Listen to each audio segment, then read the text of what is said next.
Restoring Men and History.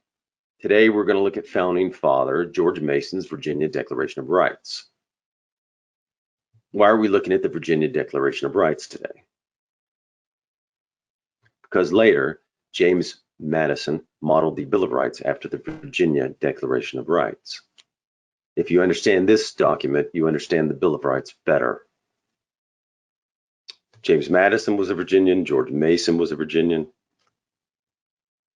And by the way, George Mason was another one of those men who really just wanted to be with his children and on his farm. His wife died at a certain point, and he felt the obligation to be a magnificent father. But he still served his state and country. And here's something interesting for those of you that don't have involved fathers, because that causes a lot of problems today, or fathers who have died or are just absent. His father died at 10 years old. 10 years old.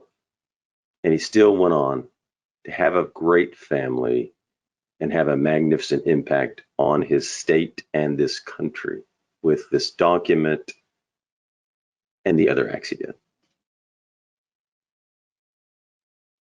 Now, when he died at 10 years old, John Mercer, his uncle, took him on. You can find that information in his biography or the National Archives. And he had access to 1,500 volume library, 1/3 of which it says were about the law. So he had a good understanding of the law and wisdom. By the way, George Washington's father died when he was around 11. And we know what became of George Washington, the father of our country. Another man who overcame adversity and had a tremendous impact and made a difference. So you can make and have a tremendous impact without a father who's involved or gone. Anyway, George Mason ended up writing the Virginia Declaration of Rights. And by George Mason, according to the National Archives, it states that at Philadelphia in 1787, George Mason was one of the 5 most frequent speakers at the Constitutional Convention. He was there. It says he exerted great influence. We know that to be true. But during the last 2 weeks of that convention, he decided not to sign the document. Now, we're going to go into the Virginia Declaration of Rights, 1776, but this is just background. And what does the National Archives say about him? It says the House he criticized as not truly representative of the nation, the Senate as too powerful, and he claimed that the judiciary, the federal judiciary, would destroy the state judiciaries. How about that? Let me read that again. He claimed that the power of the federal judiciary, the way it was written, would destroy the state judiciaries, render justice unattainable, enable the rich to oppress the poor, and ruin the poor. Those fears, it says, led Mason to conclude that the new government was destined to either become a monarchy or fall into the hands of a corrupt, oppressive aristocracy. 2 of his greatest concerns, it says, were incorporated: the Bill of Rights and the 11th Amendment, which the 11th Amendment dealt with the judiciary problems that he saw coming, or it was meant to deal with that. That was from the National Archives. So let's look at the Virginia Declaration of Rights and read them and go through them because they're so important to us. A Declaration of Rights, and this was, again, written around May 1776, before the Declaration of Independence, adopted around June 12, 1776. So let's read it, and then we'll make some comments as we go. A Declaration of Rights is made by the representatives of the good people of Virginia, assembled in full and free convention, with which rights do pertain to them and their posterity, as the basis and foundation of government. 1. That all men are by nature equally free and independent, and have certain inherent rights, of which, when they enter into a state of society, they cannot, by any compact, deprive or divest their posterity, namely the enjoyment of life and liberty, with the means of acquiring and possessing property, and pursuing and obtaining happiness and safety. So let's look at this number one. You have certain rights, inherent rights. When you enter in a state of society, they cannot by any compact be taken from you. Namely, what does he call out first? And this is interesting. George Mason, founding father, what's he thinking about? What's he reflecting upon? What's he writing here? Namely, all men are free and independent. They have certain rights, but namely, the enjoyment of life and liberty, with the means of acquiring and possessing property, and pursuing and obtaining happiness, and over here, and safety. So there's a lot of talk right now about safety, safety, safety, safety. Without the talk of freedom, happiness, possessing property, protecting that property. So obtaining happiness and safety. So for safety, you still have your natural rights, inherent rights, God-given rights, right? For safety, you don't give them up. You can't. And namely, the enjoyment of life and liberty.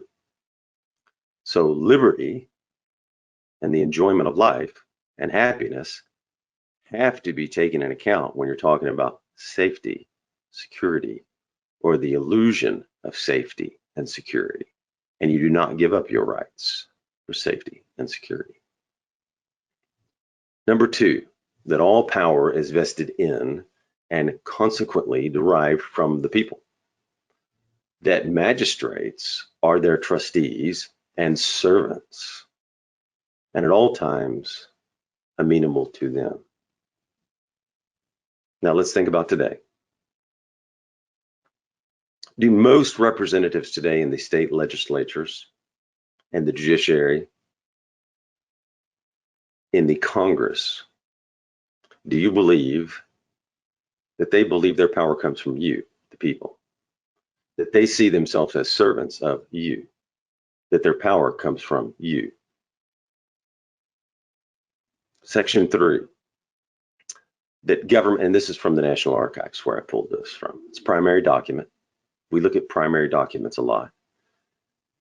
That government is, or ought to be, instituted for what? For the common benefit, protection, and security of the people, nation, or community, of all the various modes and forms of government, that is best, which is capable of producing the greatest degree of happiness and safety. Again, a lot of times you hear the word safety removed from the word happiness or freedom. And when we talk about safety, we should also be talking about freedom, the right to protect your property, happiness. So which is capable of producing the greatest degree of happiness and safety, and is most effectually secured against the danger of maladministration. What is maladministration? Well, Webster's defines it as corruption or incompetency. Has there been any maladministration? And that when any government shall be found inadequate or contrary to these purposes, a majority of the community has an indubitable, inalienable, and indefeasible right to reform, alter, or abolish it in such manner as shall be judged most conducive to the public weal. So, if your government is doing something that infringes upon your rights, you can reform and alter it. You can do an amendment to the state constitution. You can do an amendment to the US Constitution. Or you can elect new people, right? Can get new laws passed.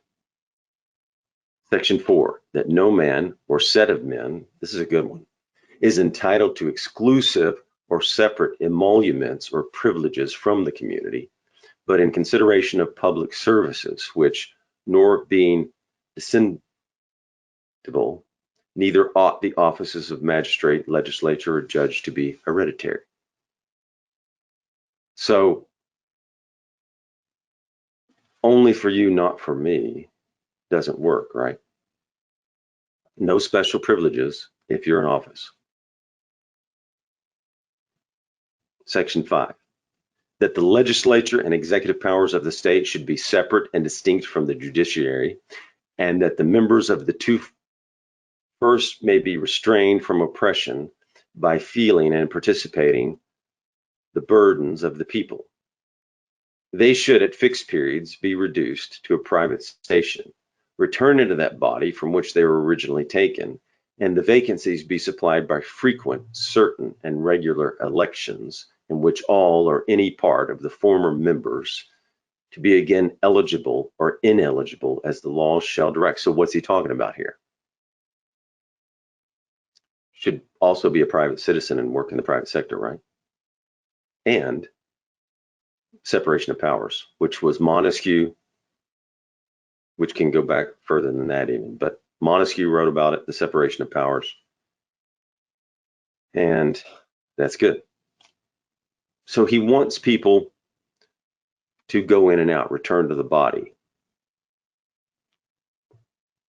Section 6, that elections of members to serve as representatives of the people in assembly ought to be free, and that all men, having sufficient evidence of permanent common interest with an attachment to the community, this is important, have the right of suffrage and cannot be taxed or deprived of their property for public uses protecting property without their own consent or that of their representatives so elected, not bound by any law to which they have not in like manner assented for the public good. So,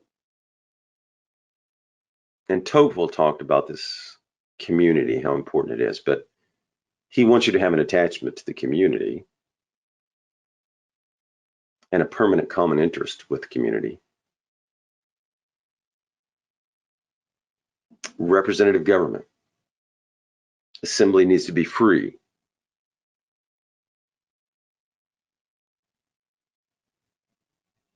Nor bound by any law to which they have not in like manner assented for the public good. Have the right of suffrage and cannot be taxed or deprived of their property for public uses. So again, private property becomes very important, and it goes with freedom. If you can't own property and your property can't protect it, you don't have as much freedom.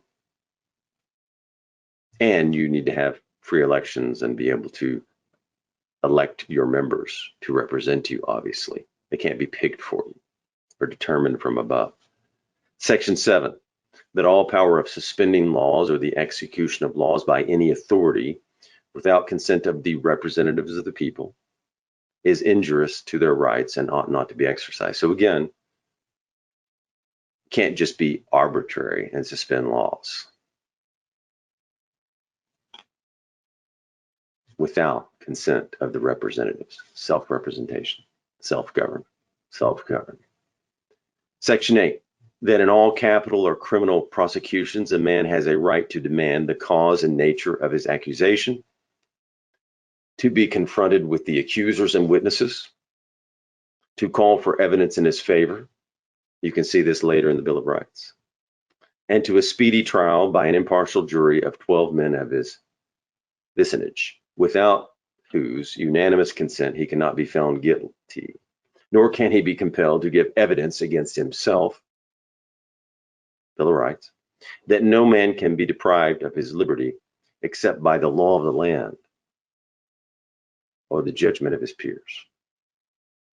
Individual right, protecting you. Section 9, this later goes into the Bill of Rights, that excessive bail ought not to be required, nor excessive fines imposed, nor cruel and unusual punishments inflicted.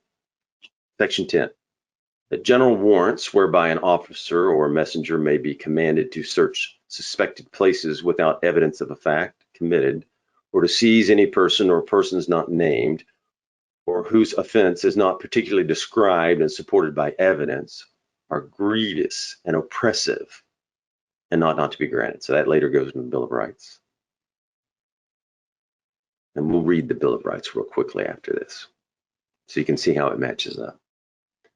Section 11, that in controversies respecting property and in suits between man and man, the ancient trial by jury is preferable to any other and ought to be held sacred. Section 12, this is a big one. Now remember, he's writing this to protect the Virginians from the state Virginia government. Later, the Bill of Rights protects you from the federal government.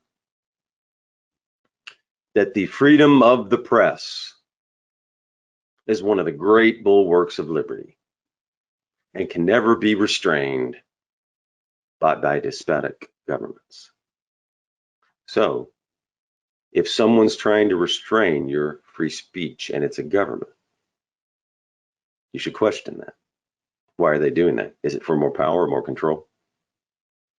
Section 13, here's a large one, enormous. And this makes this clear when you later get to the Second Amendment and the Bill of Rights. Because remember, this was for Virginia. So it has to be the right to bear arms for the individuals, right? That a well-regulated militia now composed of the body of the people trained to arms is the proper, natural, and safe defense of a free state. That standing armies, they don't like standing armies too much, in time of peace should be avoided as dangerous to liberty, and that in all cases, the military should be under strict subordination to and governed by civil power. Why is that in there? Because of what England did, right? So a well-regulated militia. Now, textualism and interpreting the Constitution. Textualism, what did militia mean at the time of 1776 when George Mason wrote this? Composed of the body of the people. He says it right here. A militia is composed of the body of the people. What was that at the time? I believe it was 16 to 60 years old. And of course, it had to be an individual, not a collective right. Later, when you get to the Second Amendment, this will help you understand it. Because if you understand, this was written to protect individuals bearing arms, that the state government could not interfere with that.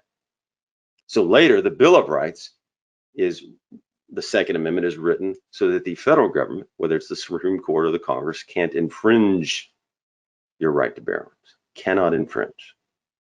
Very clear if you know the language and the textualism. I think that's it. So section 14, that the people have a right to uniform government, and therefore that no government separate from or independent of the government of Virginia ought to be erected or established within the limits thereof. So if George Mason was alive today, you could argue that he would not like the administrative agencies,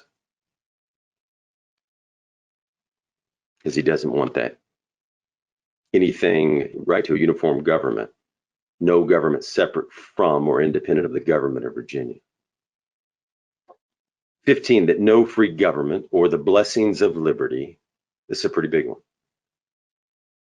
And we go into this in the number 2 video, virtues. That no free government or the blessings of liberty can be preserved to any people, but by a firm adherence to justice, moderation, temperance, frugality, and virtue, and by frequent recurrence to fundamental principles. So what's he saying here?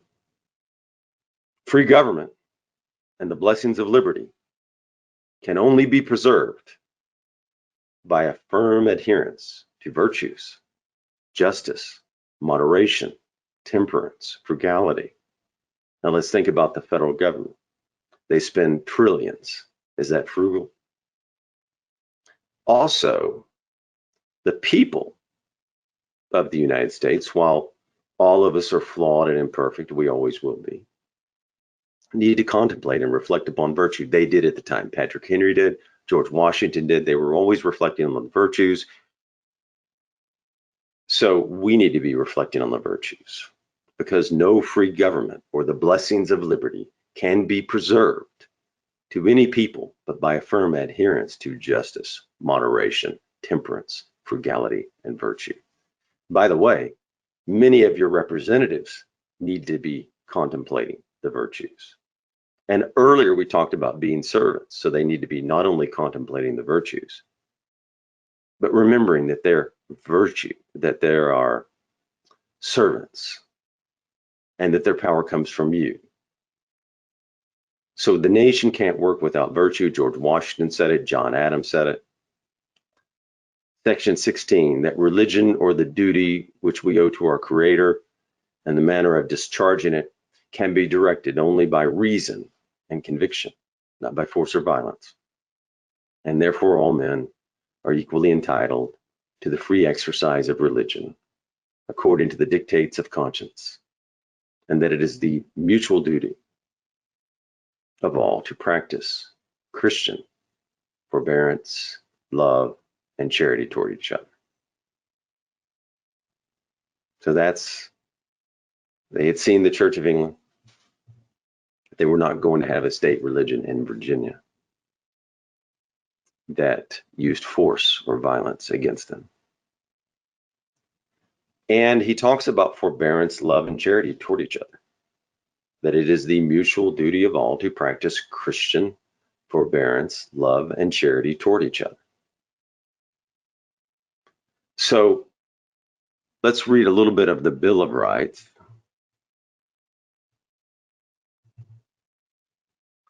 And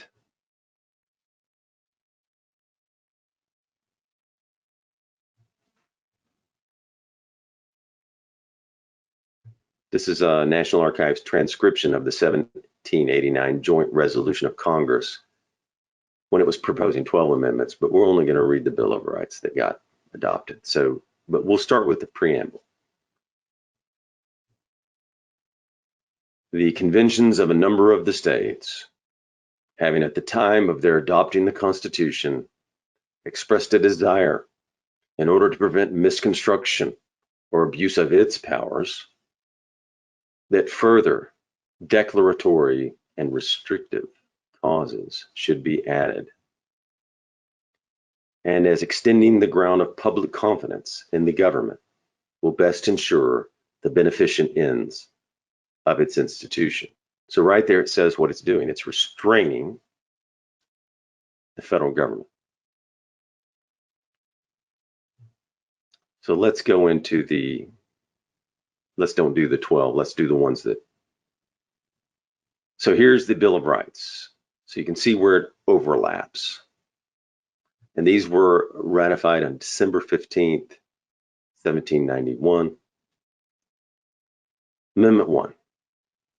Congress shall make no law respecting an establishment of religion or prohibiting the free exercise thereof or abridging the freedom of speech or of the press or of the right of the people peaceably to assemble and to petition the government for a redress of grievances. So you can go back in the Bill of Rights was what?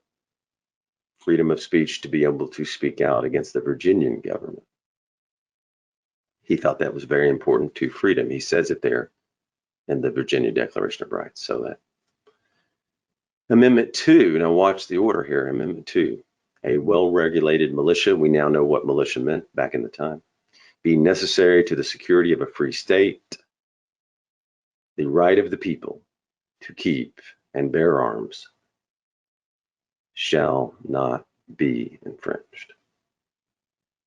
That's very clear. And they had that in the Virginia Declaration of Rights. So now you know that since that was constraining or restraining the Virginia government, this is constraining which government? The federal government. Federal government, the Supreme Court, the Congress can't infringe, shall not be infringed is pretty clear. Amendment 3, no soldier shall in time of peace be quartered in any house without the consent of the owner, nor in time of war, but in a manner to be prescribed by law. So, by the way, George Mason had read the English Bill of Rights, 1689. That was in there. Boston, they had obviously quartered the soldiers, so they never wanted that to happen again. That was a recent experience.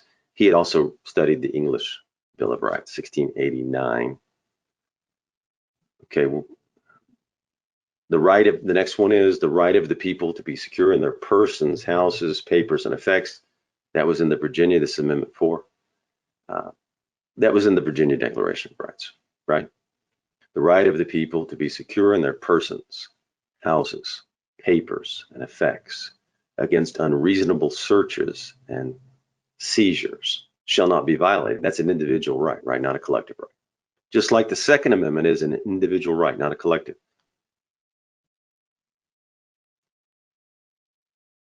Against unreasonable searches and seizures shall not be violated, and no warrants shall issue but upon probable cause, supported by oath or affirmation, and particularly describing the place to be searched and the person or things to be seized.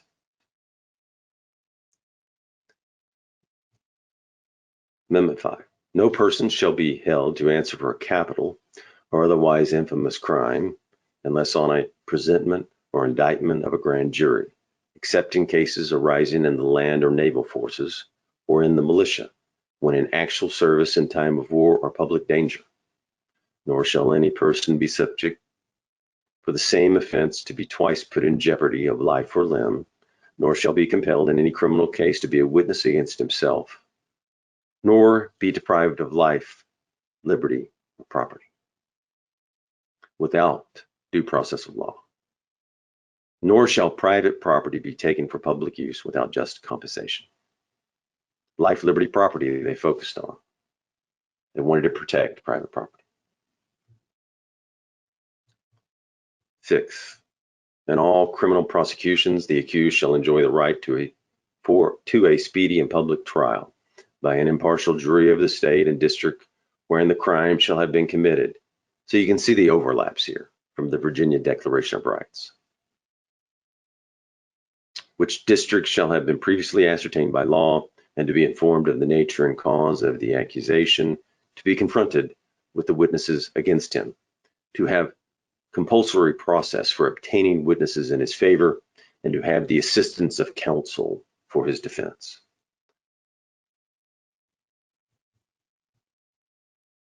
So 7, in suits at common law where the value in controversy shall exceed $20, the right of trial by jury shall be preserved, and no fact tried by a jury shall be otherwise re-examined in any court of the United States than according to the rules of the common law.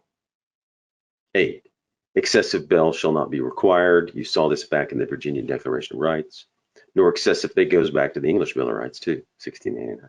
Excessive bail shall not be required, nor excessive fines imposed, nor cruel and unusual punishments inflicted.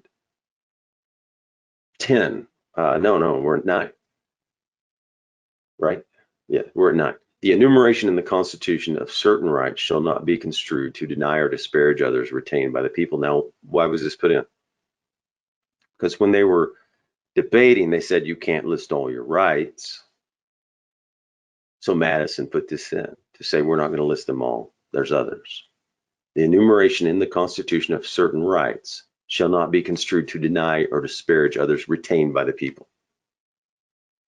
10th Amendment, and we could spend all day on this one. The powers not delegated to the United States by the Constitution, nor prohibited by it to the states, are reserved to the states respectively or to the people. So again, that limits the federal government. The powers not delegated to the United States by the Constitution, nor prohibited by it to the states, are reserved to the states respectively or to the people. So all of the powers not enumerated, which would be Article 1, Section 8 mainly, those are the enumerated powers. Everything else goes to the states and the people. The Bill of Rights was based on the Declaration of Rights in Virginia. Declaration of Rights protected your individual rights. Bill of Rights protects your individual rights and your freedom. And it's in no way to be forgotten where your rights come from. And they precede government. That's important for you men to know. It's important for women to know. You need the First Amendment to be able to debate, discuss, present your opinions, and stand for your rights, to be able to peacefully assemble and meet. And you need all these rights to have a fair trial. So you need to understand the Bill of Rights to be able to protect your life, liberty, property, your family, and your natural rights, God-given rights. Thank you.